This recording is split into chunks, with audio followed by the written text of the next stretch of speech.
Kai Zachary Soto. No wonder mga brad, isa na nga talaga si Kai sa pinakamalaki at pinakamatunog na pangalan ng mga up-and-coming youngsters sa ating Team Pilipinas. Bukod nga sa kanyang towering height ay napakalaki pa ng potensyal ng batang ito para maging magaling na player.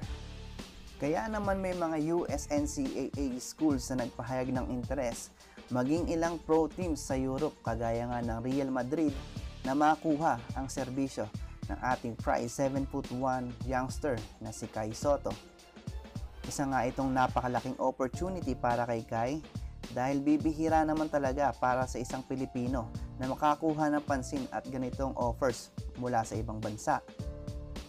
Subalit agad-agad na nagpahayag si Coach Tab Baldwin ng hindi pagsang-ayon na maglaro itong si Kai sa US. Instead, gusto niya itong maglaro para sa kanyang team na Ateneo Blue Eagles sa UAAP. Gayon din si Coach Yeng na nagpahiwatig nga na balak niyang isama si Kai Soto sa men's senior team pool ng ating Team Pilipinas. So para sa akin ito yung mga pangsariling kapakanan moves, no, na tinatawag natin mga brad. Alam naman nating lahat na si Coach Tab at si Coach Yeng ay parehong under sa MVP group na pinamumunuan nga ni Manny V. Pangilinan na kilalang major supporter ng ating Team Pilipinas, gayon din ng eskwelahang Ateneo de Manila University. Ganito yan mga brad, wala akong problema kung magi-stay si Kai sa Pilipinas at maglaro sa Ateneo kung walang offers overseas. Kaso may offers overseas at mas maganda yung opportunity ngayon.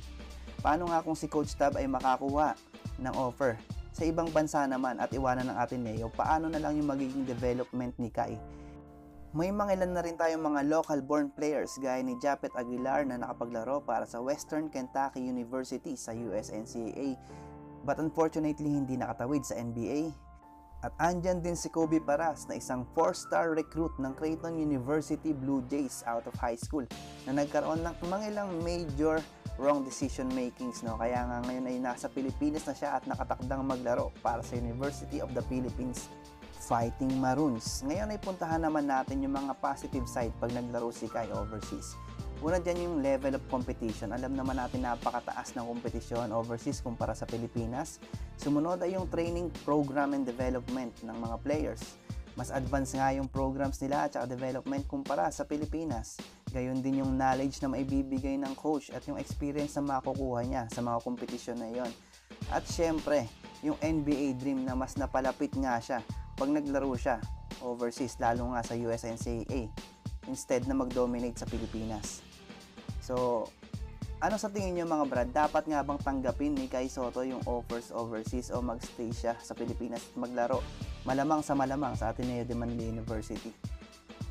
Para sa akin, dapat i-accept na yun Bibihira yung mga ganong offers, tsaka mas gagaling siya, mas marami siyang matututunan doon. So, ayun lang yung video ko mga brad. I hope na gustuhan ninyo. Again, road to 5K subscribers pa rin tayo mga brad. Please do consider to subscribe. This is all about Gilas. Peace out mga brad.